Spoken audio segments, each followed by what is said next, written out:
अनेज देकम मनसो जबियो नैन देवा आपन वन पूर्व मर्षत। ये आंखें, ये इंद्रियां नहीं पकड़ पाएंगे उसको, बड़ा गतिमान है वो, मन से भी परे है। इसकी शक्ति में कितनी भी गति क्यों ना हो मन की, ये भी नहीं पहुंच पाएगा वहां। लेकिन जब मन खो जाए, विचार खो जाए, मस्तिष्क शांत हो जाए, तब वह आता है अंदर और तब अनुभव में होता है। इसलिए जहां मैं देखता हूं, जहां जाता हूं, वहां वो पहले से मौजूद है। तदेजति तन्नेजति तद्दूरे तद्वंतिके, नजदीक से नजदीक भी है, दूर से दूर भी है। जब हमारा ध्यान संसार में आ जाता है तो करतार बहुत दूर महसूस होता है, और जैसे हम संसार से ध्यान हटाकर खुद को भुलाकर अपने में खो जाते हैं तो दिखाई देता है कि जिसको मैं बहुत दूर महसूस करता था वो तो बहुत नजदीक है। उसी को कहा, उसने सारे संसार को चारों ओर से ढक रखा है। सैपर्यगात शुक्रम अकायम अब्रणम अस्नाविरम शुद्धम अपाप विद्धम, ये सब शब्दों में कहा गया है। चारों तरफ से ढक रखा है उसने। वही शुक्र तेजस्वी है, अकायम शरीर रहित है, अस्नाविरम नस नाड़ियों से रहित है, शुद्धम शुद्ध है, अपाप विद्धम उसको पाप बींद नहीं सकता। ये सब अनुभूति ध्यानी योगी ऋषि अपने अंदर अनुभव करता है कि ये है वो। और फिर उसके नियम है संसार में, जिन नियमों का पालन करते जीवन धर्म को आप ऊपर उठाते, तो उसमें ये कहा गया है कि प्रत्येक व्यक्ति को हर दिन अपने अंदर उस सत्य की खोज करनी चाहिए जिस सत्य को संसार में तुम सर्वत्र अनुभव करते हो। एक परम सत्य है संसार में, उसकी तरफ जब लग जाओगे तब तुम धर्म से जुड़ जाओगे। तुम्हारे जीवन का धर्म तुम्हें समझ में आएगा कि परम सत्य की खोज करनी है। मतलब ये हुआ कि आप ये अनुभव करो, इन परिवर्तनों के पीछे अपरिवर्तनशील कौन सी चीज है। बदलती हुई दुनिया में जो नहीं बदलता वो कौन है, और जो सब कुछ बदल दे वो कौन है। जो बुलाए भी और वापस भेज दे वो कौन है। जो ये भाग्य की रचना करता है, सबकी किस्मत लिखता है और सबके कर्मों का भोग भोगा करके और फिर वापस भेज देता है, वो है कौन। परम सत्य को जान लो। वो कौन सी दुनिया है जहां से आदमी आया है और जहां वापस लौट जाता है, पता भी नहीं लगता कि गया कहाँ है। और ये जो शरीर है, इसके सारा संघात, जो भी कुछ इसमें कंपोजिशन है, जो भी इसका कंपाउंड है, जो भी इसमें जोड़ा गया है, वो सारा का सारा तो अपने आप बिखरना शुरू हो जाता है। जिस जिसका हिस्सा था वहाँ जाके मिल गया। इसके अग्नि का तत्व अग्नि में जाकर मिल गया, जल का तत्व जल में जाकर मिल गया, पृथ्वी का तत्व पृथ्वी में जाकर के मिल गया, आकाश आकाश में मिल गया जाकर। जैसे कोई घड़े को उठा करके पानी में किसी समुद्र में डाले, अंदर भी पानी और बाहर भी पानी, और वहाँ घड़ा तोड़ दे कोई जाकर तो पानी पानी में मिल जाता। घड़ा बेचारा टुकड़े टुकड़े बाहर तैर रहा है। तो कहते हैं कि तुम्हारे शरीर की चिता जले उससे पहले ही तुम्हारी चेतना परम चेतना से मिल जानी चाहिए। वहां तक अपने आप को जोड़ लो, नहीं तो तुम्हारे कर्म तुम्हें फिर भटकाते रहेंगे। तो उसके लिए कहा गया हर व्यक्ति को सत्य की खोज करनी चाहिए, स्वयं पर नियंत्रण की कोशिश करनी चाहिए, तपस्या का मार्ग अपनाए, पवित्रता रखे और संतोषी बन करके जिए। उसके बाद में अगला शब्द आया ह्री क्षमा आर्जवम। ये जीवन धर्म है कि एक चीज बहुत महत्वपूर्ण है, वह जो धार्मिक है, वह जो प्रभु भक्त है, वह जो ईश्वर की तरफ चलने वाला व्यक्ति है, उसके अंदर एक गुण और होना चाहिए। ह्री का मतलब होता है लज्जा, शर्म। वो गुण जरूर होना चाहिए। बड़ों की शर्म, धर्म की शर्म, इतनी लज्जा रहे, लोक लाज, समाज की लाज, धर्म की लाज, परिवार की लाज। गलत करते हुए लोग कोई भी गलत काम करे तो लोग कहते हैं ना, तुझे लज्जा नहीं आई, लाज नहीं आई, तू कर क्या रहा। जब तक वो लाज आपके अंदर है तब तक आप धार्मिक है। जिस दिन वो लाज शर्म खो दी, बस उस दिन जो है धर्म गया, लिहाज गया, बड़ों के प्रति कोई ध्यान नहीं रह जाएगा। ना मातृभूमि का, जब कोई मातृभूमि के साथ द्रोह करता है लोग सारे घेर के कहते हैं शर्म नहीं आई तो उन्हें करा क्या है। और जब आदमी जीवन में शर्मिंदा होकर खुद ही ये कहे कि गलती हुई, नहीं होना चाहिए था, बस यहाँ से प्रायश्चित शुरू होता है, जिसको कुछ लोगों ने तौबा नाम दिया है। उसको भी 14 तरह का माना गया कि उसके 14 अर्थ होते हैं, लेकिन हम उसकी व्याख्या न करके हम अपनी बात करते हैं। हमारे यहाँ प्रायश्चित और पश्चाताप, इस दो चीज़ों को बड़ा महत्व दिया गया। प्रायश्चित और पश्चाताप, प्रायश्चित बाद में है, पश्चाताप पहले है, और वो आएगा तभी जब आदमी को अंदर से शर्म आती है। शर्मिंदा होता है, बड़ा है तो अपने बच्चों के सामने शर्मिंदा होता है, पत्नी है पति के सामने शर्मिंदा होगी, और पति जो पत्नी के सामने शर्मिंदा होता है कि गलती हुई है, समाज के सामने शर्मिंदा होते हैं। जब तक आप शर्म वाले हैं तब तक आपके अंदर बहुत कुछ है, नहीं तो फिर दुर्योधन वाला रूप खड़ा हो जाता है, जिसको न अपने पिता की शर्म है न समाज की शर्म। वो सीधा सीधा कहता है जानामि धर्म न च मे प्रवृत्ति, मैं जानता हूँ धर्म क्या होता है, लेकिन मेरी कोई रुचि नहीं है उसमें, मैं मानता ही नहीं हूँ तुम्हारे धर्म को। और ये भी जानता हूँ जानामि अधर्मम न च मे निवृत्ति, जो तुम जिसको अधर्म कहते हो वो भी मैं जानता हूँ, लेकिन मेरा मन नहीं करता उससे हटने के लिए। केनापि देवेन हृदय स्थितेन यथा नियुक्तो उसमें तथा करोमि, कुछ है अंदर बैठा हुआ जो मुझे जैसा मन मर्जी करने के लिए कहता वैसा करता हूँ, मुझे नहीं सुनना किसी की कोई बात। ये है दुर्योधन, जो अंधे पिता की संतान है और माँ ने भी आंख पर पट्टी बांध ली, जो अपने बच्चे को रोक नहीं सकते। बहुत लोग हैं जो आंखों पर आंख होते भी पट्टी बांधे हुए हैं। आपके नीतिकारों ने लिखा, आपके ग्रंथों में लिखा है कि सुनते हुए भी नहीं सुन रहे हो, देखते हुए भी नहीं देख रहे हो, पाँव हैं चलते हुए भी नहीं चल पा रहे हो, जहां जाना चाहिए नहीं जा पा रहे। कितनी बड़ी विडंबना है तुम्हारी जिंदगी की, कि आंख होते हुए देखते हुए भी जब तुम जो है अनदेखा कर रहे हो, सुनते हुए भी अनसुना कर रहे हो। बड़े बोल रहे हैं, बड़े समझा रहे हैं, सुनते हुए भी अनसुना, देखते हुए भी अनदेखा, चलते हुए भी जो है उधर की तरफ पाँव नहीं रख रहे हो।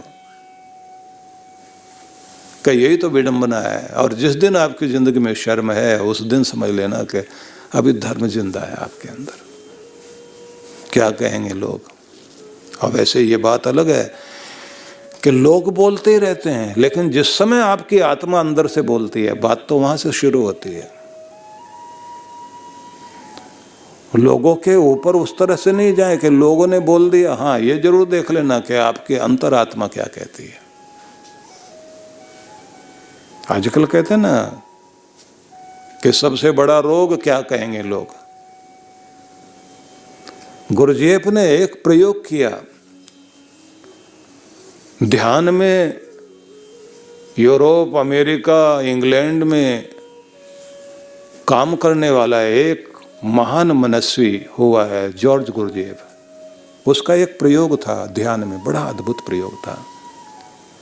वो कहता था कि लोगों के बीच में आप 20-50 लोगों के बीच में रहो और ऐसे रहो कि जैसे वो है ही नहीं, क्योंकि दुनिया की परवाह करते करते करते करते गड्ढे में घुस गए हो। और दुनिया फिर वहीं कहता अच्छा बेचारा गड्ढे में बैठा है, तू यहाँ बैठा हो और नीचे जा। कितनी परवाह करोगे आप? कब बेपरवाह होकर रहो थोड़े दिन। कमरे में 50 आदमी बंद कर दिए उसने और कहा कि ऐसे रहो जैसे तुम कमरे में अकेले बैठे हो। अकेला बैठा हुआ आदमी कितना स्वतंत्र होता है, नाक में उंगली, कान में उंगली, आँख खुजा रहा है, सिर खुजा रहा है, अजीब ढंग से बैठा हुआ है। वो उसकी स्वाभाविक स्थिति होती है, क्योंकि सावधान हो जाता है जैसे कोई देखने लग जाता है। तुम अपने स्वभाव में रहो। ज्यादा स्वभाव में रहने वाले पशु हैं, शांत हैं, कम से कम इंसान से तो ज्यादा शांत हैं। बच्चे अपने आप में जैसे रहना चाहिए वैसे हैं, वो ज्यादा शांत है। ये जैसे आदमी थोड़ा सा भी परवाह करने वाला बनता है, और कमाल ये जो परवाह करनी चाहिए वो करता नहीं है, मूर्खता वाली परवाह करता है। तो वो कहता था कि बाहर निकलना है तो बेपरवाह हो जाओ, अगर अपने तनाव से बाहर आना है। तो उसका प्रयोग बड़ा अद्भुत था। एक प्रयोग उसका और था, लेकिन इस समय वो चर्चा नहीं करेंगे, क्योंकि हम आज पूरा श्लोक आपके सामने मैंने कहना है। तो अगली बात कही है क्षमा। पहली बात हो गई कि आपके अंदर लज्जा होनी चाहिए, शर्म होनी चाहिए, तब आपके जीवन में धर्म ठहरता है। जीवन धर्म में ये एक गुण है कि आप शर्मिंदा होना जानते हैं, तो इसका मतलब है आपके अंदर सुधार होने की संभावना है। और अगर शर्मिंदा ही नहीं होते, बेशर्म है, सुधार की कोई गुंजाइश नहीं। अगली बात कही क्षमा। ये दो रूपों में काम करती है, स्वयं के प्रति और दूसरों के प्रति। कुछ जगह खुद को भी माफ करना पड़ेगा, कुछ जगह आप खुद को माफ नहीं करेंगे, दूसरों को माफ करना सीखो। अपनी गलतियों के लिए खुद को क्षमा करना अच्छा नहीं है, नहीं तो आप सुधार नहीं कर पाओगे। लेकिन उन सब के लिए खुद से क्षमा मांगनी पड़ेगी और कहना पड़ेगा कि मैं अपने अतीत से मुक्त हो रहा हूँ, अपने पास्ट से बाहर निकल आइए, नहीं तो गांठें बनी रहेंगी और आपको तड़पाती रहेंगी। ऐसा मैंने क्यों किया, क्यों किया, क्यों किया, क्यों किया, क्यों किया, बहुत गलत हुआ, बहुत गलत हुआ, नहीं होना चाहिए था। ये सारी चीज़ें आपकी ज़िंदगी में जोड़ती रहेंगी, आपको हिलाती रहेंगी। और दूसरों को क्षमा करना सीखो। आप सोचिए कि जब आप खुद को सुधारने में कितनी मुश्किल होती है, तो दूसरे से इतनी बड़ी उम्मीदें हम करते हैं एकदम बदल जाए आदमी। आप अपनी आदतों में बदलना कितना मुश्किल काम है, और दूसरे को कहते हैं जैसे एकदम आपने बटन दबाया और वो बदल गया। ऐसा तो नहीं होता। इंसान है, इंसान से गलतियां होती हैं, और अगर आप जो है क्षमा नहीं करोगे तो एक बात ध्यान रख लीजिए कि खुद के साथ आप अत्याचार कर रहे होंगे। ध्यान में एक प्रयोग पूरा पूरा कराया जाता है, क्षमा। और क्षमा के लिए चित्त को तैयार करना होता है कि मैं क्षमा करता हूँ उन सबको जिन्होंने मेरे लिए जान के अनजाने में जो जो भी कष्ट दिया है, पीड़ा पहुँचाई है, जिसकी पीड़ाएं मेरे हृदय में आज भी तड़फाती हैं मुझे, कि मैंने तो कोई बुरा नहीं किया था, तुम्हारा अच्छा ही किया था, तुमने ऐसा क्यों किया। और उसके बाद कहना होता है मैं मुक्त करता हूँ तुम्हें, मुक्त करता हूँ, अपने इस दर्द को यहाँ से हटाता हूँ और अपने चित्त को शांत करता हूँ। और फिर भी मन नहीं मानता हो, क्योंकि बदला लेने की भावना बनी रहती है आदमी के अंदर, तब ये कहना होता है मैं परमात्मा के न्याय पर तुम्हें छोड़ता हूँ, मुझे कोई शिकायत नहीं। अब यहाँ आकर आप परमात्मा को योस्मान द्वेष्टि यम च वयम, जो मुझसे द्वेष करता है मैं जिससे करता हूँ, परमात्मा तुम्हारे दृढ़ दबा देने वाले, पीस देने वाले दांतों के बीच जहाँ तुम्हारा दंड देने वाला रूप है, वहाँ उसको जाकर छोड़ता हूँ कि तू दया कर या दंड दे, तू जान। मैं कर्मों का हिसाब रखने वाला कौन। यहाँ क्षमा आ जाती है। उसके बाद अगला गुण माना गया है आर्जवम, सरलता। सहज सरल हो जाओ। अर्जुन ऋजु है, सरल है, इसलिए उसके जीवन में कृष्ण है। भगवान वहीं पहुंच जाएंगे, वहीं ढूंढते हुए आ जाएंगे, वहीं खोज लेंगे आपको। जैसे तुम सरल और सहज हो जाओगे, जैसे जैसे वक्रता आती जाएगी भगवान दूर हो जाएंगे।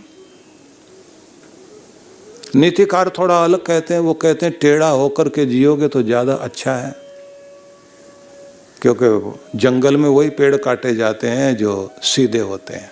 अकबर बीरबल की कहानियाँ लोग सुनाते हैं कि अकबर बीरबल दोनों जा रहे थे और तेजी से घोड़ा दौड़ाते हुए जा रहे हैं, और दोनों दौड़ाते दौड़ाते जैसे जा रहे थे तो एक पेड़ बिल्कुल टेढ़ा टेढ़ा नीचे की तरफ झुका हुआ था, और अकबर जो है एकदम सिर लगा उस पर और घोड़े से नीचे जाकर गिरे। तो नीचे गिरते उन्होंने कहा कि ये क्या है, ये कैसा पेड़ है। बीरबल उनका जो है मंत्री बड़ा अद्भुत व्यक्ति था, उसने कहा सारे पेड़ जो हैं अलग हैं साहब, लेकिन ये इन सब का दामाद है। ये जो टेढ़ा है ना, कुछ सारे सीधे रहेंगे, ये टेढ़ा ही रहेगा। दामाद घर में आएगा और जगह सब जगह सीधा रहेगा, ससुराल में आते टेढ़ा हो जाता है।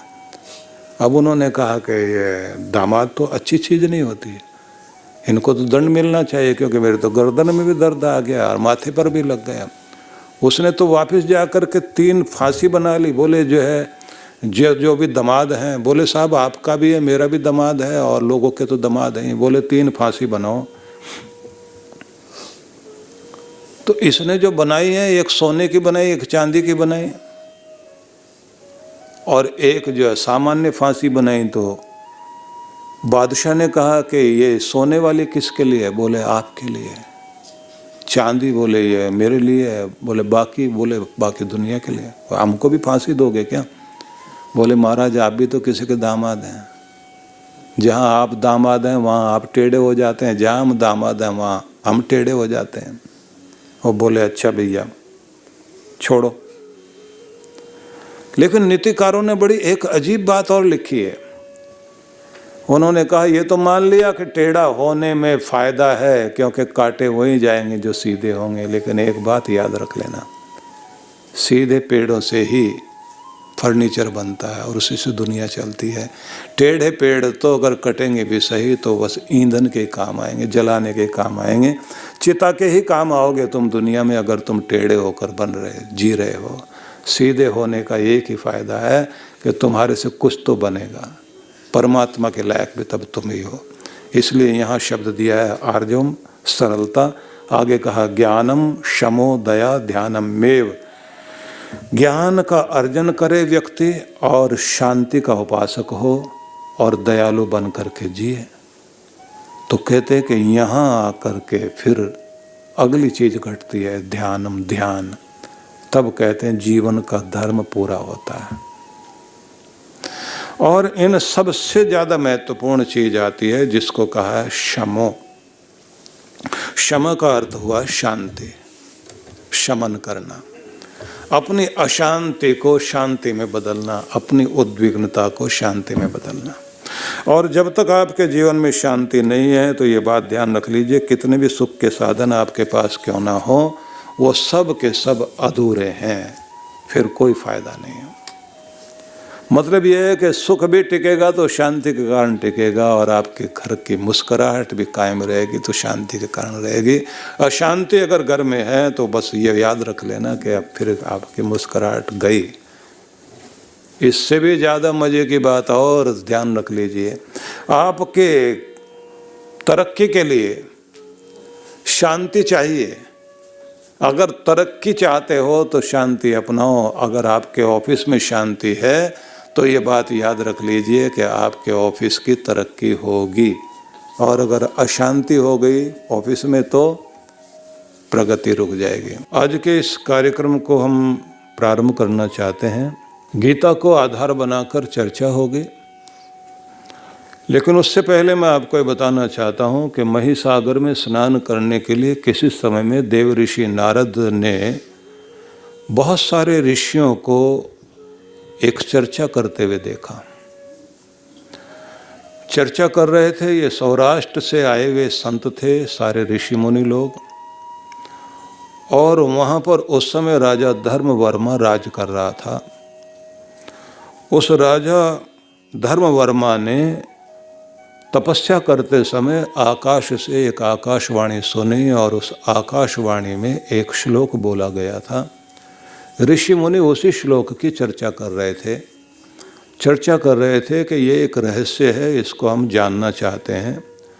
और उस समय जो श्लोक बोला गया था वो श्लोक था द्विहेतु षडधिष्ठानम षडंग छ द्विपाक युक् चतुष्प्रकारम त्रिविधम त्रिनाशम दानम उच्यते। इस संसार में परमात्मा ने मनुष्य को भेजा है और प्रत्येक व्यक्ति के अंदर परमात्मा ने अपने दिव्य गुण को दिया है, और वह दिव्य गुण है कि जैसे परमात्मा इस पूरे संसार को बांट रहा है, दे रहा है, जैसे परमात्मा का सूर्य लगातार अपने प्रकाश को फैला रहा है, जैसे बादल जो है जीवन दे रहे हैं, जैसे नदियां सबके लिए कल्याण कर रही हैं, जिस प्रकार से वनस्पति और सभी औषधियाँ सभी प्राणियों के कल्याण के लिए अपने अंदर से जो कुछ भी प्राप्त है उसका अनुदान जो भगवान ने दिया है उसको सर्वत्र फैलाते हैं। तो मनुष्य के अंदर भी कुछ चीज़ें होनी चाहिए दिव्यता, कि वह मनुष्य बने, और मनुष्य बने तो फिर अपने प्रेम को, प्यार को, शांति को, अपने अंदर जो गुण हैं उनको फैलाकर पूरे वातावरण को अच्छा बनाए। तो उसको कहा गया है कि प्रत्येक व्यक्ति दुनिया में धर्मी बने और दानी बने। तो उसके ऐसे दानी स्वभाव के व्यक्ति में क्या विशेषता होती है, तो उसके बारे में उन्होंने कहा कि वह व्यक्ति दाता बनकर जीता है। और दाता बनकर जीता है तो वो भी अपने जीवन से बांटता रहता है। जैसे एक माँ अपने प्यार को बांटती है, कैसी भी अपने ढंग से जीने वाली कोई युवती क्यों ना हो, लेकिन जैसे वो माँ बन जाती है तो वो अपना आलस्य भूल जाती है, अपना सुख दुख भूल जाती है। उसका सारा सुख दुख उसके बच्चे में हो जाता है, अपने बच्चे के लिए जीने लग जाती है। तो वो एक बहुत बड़ी दाता होती है, जो प्रेम के साथ, वात्सल्य के साथ, ममता के साथ में अपनी संतान का पालन करती है। इसलिए कहा गया है कि उसका स्थान भी गुरु जैसा है, और दूसरा स्थान फिर पिता का माना जाता है, जो अपना सजना संवरना, अपने खुद के ऊपर ध्यान देना भूलकर अपने बच्चों के लिए अपने जीवन का सबसे कीमती समय उनकी परवरिश में बिता देता है। तो उसे कहा कि बड़ा अद्भुत दाता है वो। माता निर्माता बहुत ही, माँ निर्माता है, लेकिन पिता संरक्षण देता है, संस्कार देता है, हिम्मत देता है, ऊपर उठाता है। और लोक और परलोक दोनों जगह जो व्यक्ति को, जीव की प्रगति कराए और दुर्गति से बचाए, उसका तीसरा स्थान और सर्वोपरि स्थान है, वो है गुरु। सभी दाता हैं, लेकिन कहा जाता है कि प्रत्येक व्यक्ति को भी ऐसा दाता धर्मी बनकर जीना चाहिए जिसके जीवन से कुछ अच्छी चीज़ें प्रकट हों। लेकिन कहा जाता है कि इस दाता बनने में द्वि हेतु षड अधिष्ठानम, षड मतलब 6 अधिष्ठानम, 6 अधिष्ठान है इसके, द्वि हेतु और 2 इसके हेतु मतलब कारण है। षडंग च, और 6 इसके अंग बताए गए हैं। द्विपाक युक्त, 2 इसके फल माने गए हैं। चतुष्प्रकारम त्रिविधम, और इसके 4 प्रकार बताए गए हैं। त्रिविधम, 3 विधियां, 3 भेद इसके हैं। और त्रिनाशम दानम उच्यते, 3 तरह से ये नष्ट भी हो जाता है।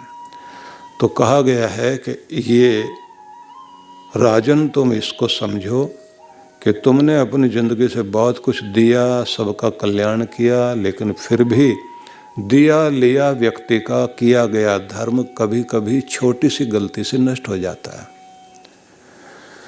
किया हुआ सत्कर्म भी अनेक बार व्यक्ति के जीवन से नष्ट हो जाता है। तो उन्होंने, राजा ने इस श्लोक को सुनने के बाद ये तो समझ में आ गया कि दान के 2 तो हेतु, 2 तो कारण माने गए, और 6 इसके अधिष्ठान हैं। ये 6 जगह टिकता है। 6 इसके अंग हैं, 2 इसके फल हैं, 4 इसके प्रकार हैं, 3 इसके भेद हैं, और 3 ही विनाश के साधन भी हैं। तो ये सावधानी पूर्वक प्रयोग करो। तो इस बात को कहा गया कि तुम इसे समझो और इससे अपना कल्याण करो। तो जो राजा थे धर्मवर्मा, वे एकदम आश्चर्यचकित हो गए कि ये क्या मुझे सुनाई दिया है। और फिर उसको उन्होंने अपने सारे पंडितों को बुला करके कहा कि भाई अगर तुम लोग मुझे समझा सको तो मैं बहुत आनंदित होऊंगा। तो सारे राज दरबारी जो उनके बहुत अच्छे पंडित लोग थे नहीं समझा पाए कि ये क्या चीज़ है। तो उसके बाद कहा कि राज्य में कोई व्यक्ति हो तो वो समझाए। तो राज्य में से भी कोई व्यक्ति नहीं आया समझाने के लिए। तब उन्होंने कहा कि अच्छा फिर एक काम करो कि तुम किसी योगी को, ऋषि मुनि को, किसी न किसी व्यक्ति को ढूंढो जो इसका रहस्य बता सके।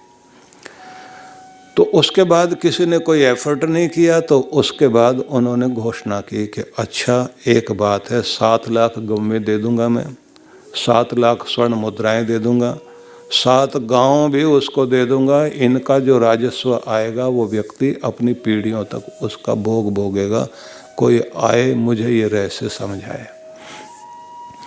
तो इस बात को सुनने के बाद में सब लोग जो है ऋषि मुनियों को ढूंढने लग गए, और ऋषि मुनियों को जब ढूंढ रहे थे तो उन ऋषि मुनियों के पास जाकर सबने श्रद्धा भाव से कहा, आकाशवाणी हुई थी महाराज, ये एक विद्या, एक ज्ञान की बात है, रहस्यात्मक ज्ञान है, इसके बारे में आप हमें समझा सकते हो। तो सब ऋषि मुनियों ने कहा कि अभी तो हम लोग महीसर में स्नान करने के लिए जा रहे हैं, वहाँ से आएंगे तो उसके बाद फिर इसके बारे में बताएंगे।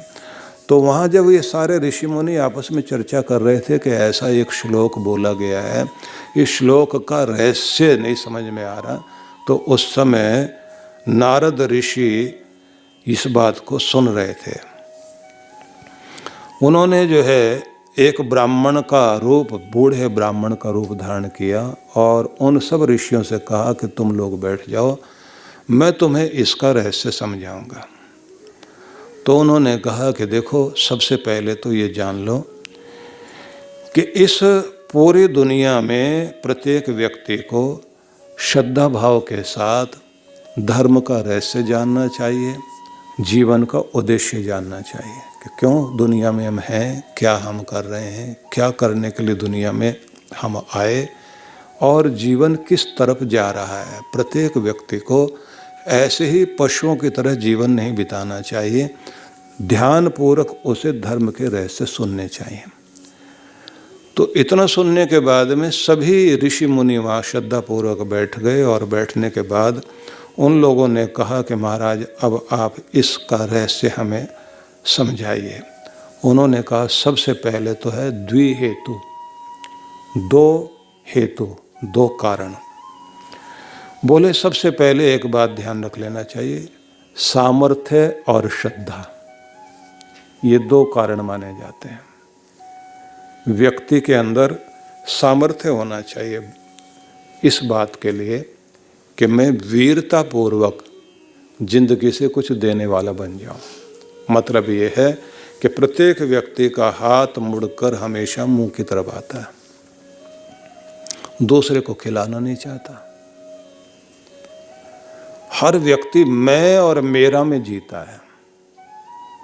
व्यक्ति की ये स्थिति बदल देनी चाहिए, उसका हाथ अपने मुंह की तरफ आए, लेकिन उसके साथ साथ उसके अपनों के साथ और अपनों से भी ज़्यादा बढ़कर वो अपनापन पैदा करे कि उसकी पूरा समाज, उसकी पूरी दुनिया उसी के साथ जुड़ी हुई है। क्या तुम्हारी कोई वस्तु तुम्हारे आसपास से लेकर समाज तक जा सकती है, समाज का भला कर सकते हो? तुम्हारे अंदर जो गुण है, तुम्हारी जो प्रतिभा है, तुम्हारे अंदर जो धन है, जो तुम्हें धन्य करता है, वो कौन सी चीज़ है?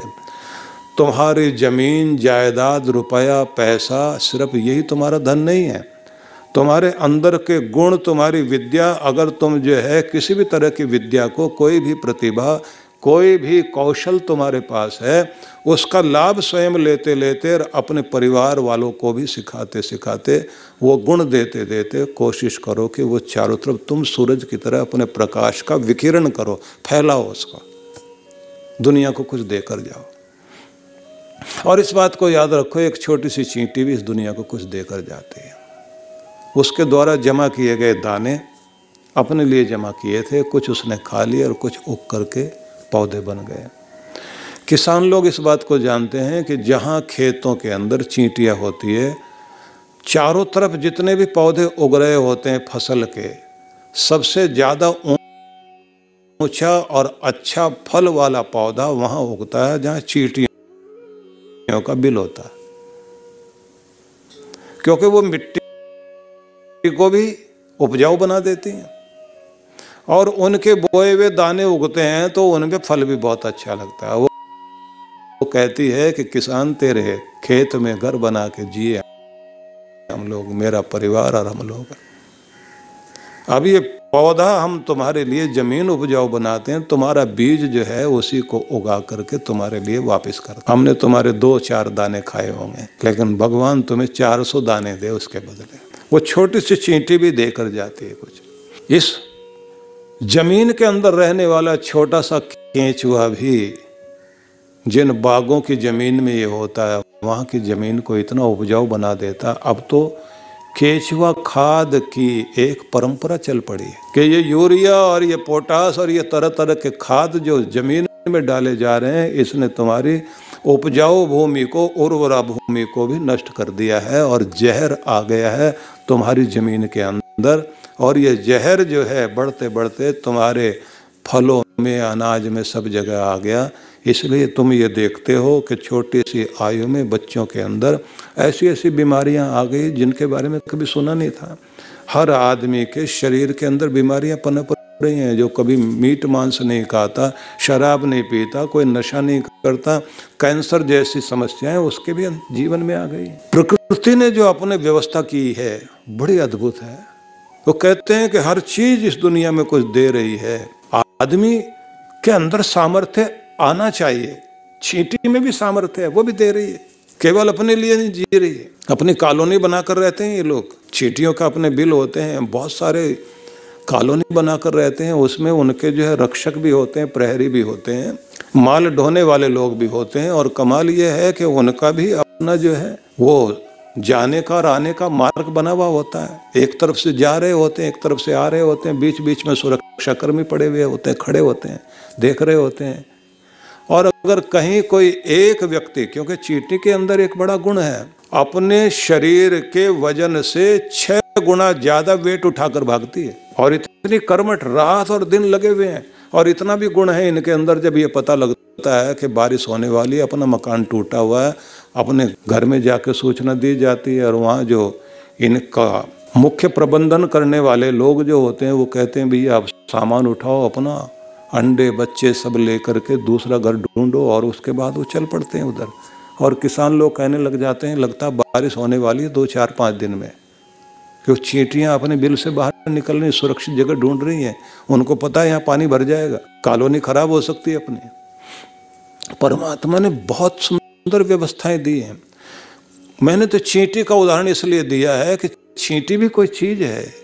उसको देखकर आदमी सोचता है इतना छोटा सा जीव, वो भी अगर इस धरती को कुछ दे रहा है तो कहते हैं सामर्थ्य ना होते भी उसके अंदर सामर्थ्य है। तुम भी कुछ सामर्थ्य पैदा करो। बोले 2 ही कारण है दुनिया में, एक तो श्रद्धा और एक सामर्थ्य। अपने अंदर उस भावना को पैदा करो, इसको शक्ति कहा उन्होंने। नारद जी ने बैठ करके कहा ऋषियों सुनो, प्रत्येक जीव इस दुनिया में सामर्थ्य लेकर पैदा होता है, लेकिन न जाने आवरण कहाँ से आ जाते हैं। व्यक्ति सिर्फ मैं और मेरा मेरा मेरा मेरा एक छोटे से दायरे में होकर के जीने लग जाता है। भगवान उसे बड़ा बनाना चाहता है, वो बड़ा नहीं बन पाता, छोटा बन करके दुनिया में जीता है। दूसरी बात उन्होंने कही है कि प्रत्येक व्यक्ति, जैसे कृष्ण भगवान ने गीता में कहा कि प्रत्येक व्यक्ति वैसा ही होता है जैसी उसकी श्रद्धा होती है। श्रद्धा भावना जैसे व्यक्ति की होती है, जिस रूप में होती है, तामसिक श्रद्धा है तामसिक जीवन जिएगा, राजसिक श्रद्धा है राजसिक जीवन जिएगा, सात्विक श्रद्धा है तो सात्विक जीवन जीता हुआ उतना ही बड़ा अपने आप को कर लेता है। कई लोग होते हैं दूसरों से बहुत कुछ पाया, बारातों में लोग जाते, उनका भोजन जो है वो 200-400 का नहीं, उनका तो भोजन जो है 4-5 हज़ार रुपए तक का खराब करके आएंगे, बदले में जो है 100 रुपए 200 रुपए उठा के लिफाफे में डाल के आ गए। बहुत सारे ऐसे भी कमाल के लोग होते हैं। आरती में से जो है ना वो कुछ लोग करते हैं ना, बड़ा रुपया डाल के और उसके फिर जो छोटा कर लेते हैं कि जैसे मान लीजिए देना है किसी ने 20 रुपया या 50 रुपया देना है तो 100 रुपया रख दिया, या 500 में से 100 रुपया देना है तो 500 का नोट चढ़ाते हैं, 400 उसमें से उठा लेते हैं। कुछ वे भी कमाल के होते हैं, 50 का रख करके 500 उठा लेते हैं।